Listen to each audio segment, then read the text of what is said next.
Welcome back, and we're now at the final stages of painting Abaddon. The only thing left to do is the weapons, and the major weapon is the sword, which is a huge focal point when you're looking at the model. So it's quite important to try and give this a nice paint job and really make it stand out. So I'm just applying a bit of a base coat of silver.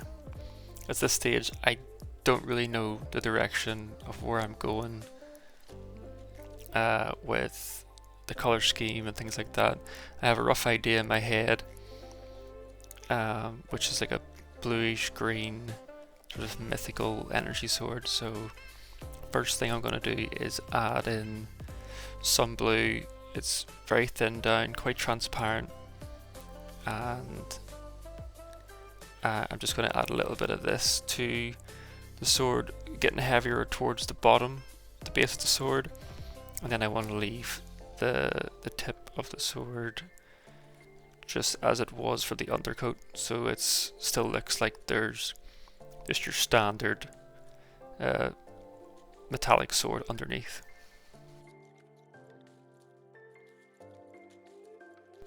And now the second part is bring in the green. I'm going to start from the bottom of the sword, so this is going to be covering like that first 25% from the base of the sword upwards, and then the airbrush helps with that nice smooth transition just by the nature of how it sprays onto the model. As long as you have good control over it, you can get really easy transitions which you wouldn't really get with the brush without having a bit more skill. With the brush, like wet blending works and stuff, but there's something about the airbrush where you just get nice smooth transitions between the colors. The blue and the green really complement each other here too, so this is a good color choice if you're ever thinking about doing an energy sword of some sorts. And yeah, so this part I'm just going to do some simple green on the bottom, and then I've got my base colors down and I can go and move on from there. And then the next part that I'm doing right now is I'm taking some lime green and then I thinned it down so it's more like close to a wash, because I wanted to sort of seep into these recesses of the like screaming faces on the sword. And then I'm gonna do this a few times just to build that color up, because it'll be so thin that it will dry very transparent. You have to do a few layers to build up the color, so that it looks a bit more opaque instead of like see-through with the brush strokes in it. And that will be the next part, so you'll just do this on both sides.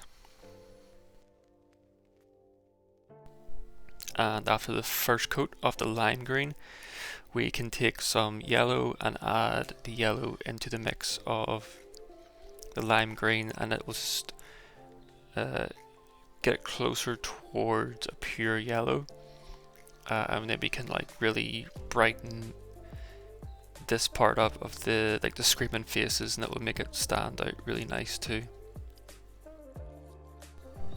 Even with a few basic steps that we've done, you can already see that the sword is starting to take shape and it's actually looking pretty good so far. So after that, I've went into the paint drawer and I thought I want to do a little bit of a wash, so I just grabbed out a green contrast paint and I got a blue wash, and they will work perfectly fine. I'm working with a green and a blue, so all I need is a green and a blue wash. Dead simple. Keep it nice and simple. And all I'm doing is taking the green right from the bottom, the base of the sword, transitioning it through where the green and the blue meet. They're doing the same where the blue and the metallic colour at the top of the sword meet. And that's it. It's like a really simple wash. I'm trying not to get the blue into the recesses of those screaming faces if I can. If you do, you can just get a little bit of water on the end of your brush and just go back in and delete that straight out. And that's it, like super simple. And while I'm letting that dry, I can now go on and do like the handle of the sword.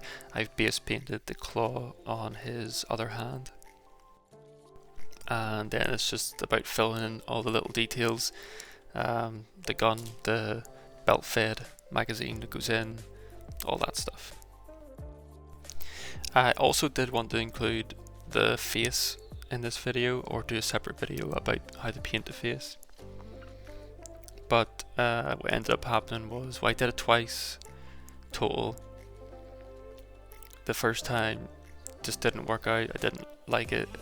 Not a lot of the detail was left, so I painted it wrong, and the color was wrong, and it was just terrible. I hated it. So I went away, did a bit of research on how other people painted the face, or other people's work, and I sat on it for a bit and thought about what to do, and then I came back and tried it a second time. I just used thinner to take off the paint, and then you're pretty much left right down to near enough to spray again. So I based it again and then did the whole face over, and it ended up being, I think, probably one of the best faces that I've done so far. Like, I really liked how it turned out. A lot of the detail remained in there, so I definitely painted it with the right amount of paint. Like, I had a lot of layers in there, maybe about, I don't know, about 10 layers total, which isn't like a lot, but you have to do it like many thin layers, but it definitely worked out. I just didn't get the video footage of it because this was a commission piece, and it ended up, I was like more worried about doing the face wrong than I was about getting the video. So I think what I'll do is, in the future, or maybe soon, I will do a dedicated video to painting faces, and that way it will make up for it, because the face in this model is actually a huge part of it, so missing that is a bit disappointing. But I was more concerned with trying to get the face right, because I didn't want to send the model away and then have someone be disappointed with how it looked. But in the end it all worked out, so it was okay. And I learned a lot about how to paint faces in the end too, because I'd ended up doing it wrong and frantically wanted to try and fix it. But yeah, so we'll do that in the future instead. And so just finishing touches here, I've got the Drach'nyen Nightshade again, and I'm doing like a blue like aura effect, just a very simple one on the claw, just towards the base of where the claws meet the glove. And yeah, so now we're coming right to the end, nearly finished.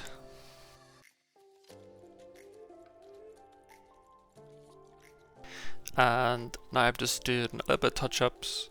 Got the oil wash out, and just going around the model, making sure that the texture is where I want it. So adding the oil in here and there. And if I need to do any edge highlights, I can do them now. And really all I'm doing is making sure that I've covered the entire model, not missed anything. And this is literally the final steps before it gets a nice matte varnish wrapped up and sent away.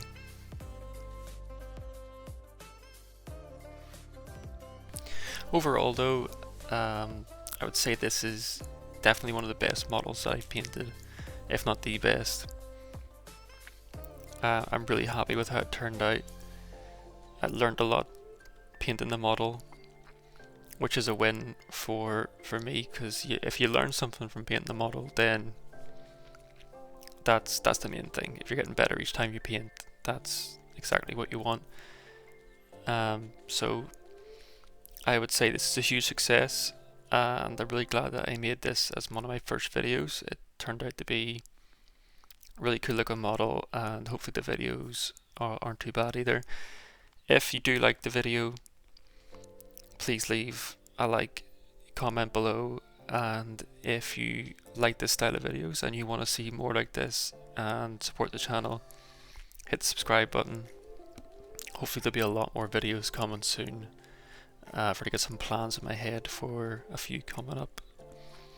And yeah, that is everything done. That's the series done, the video done. So thank you for watching, and I will see you in the next video, hopefully very soon.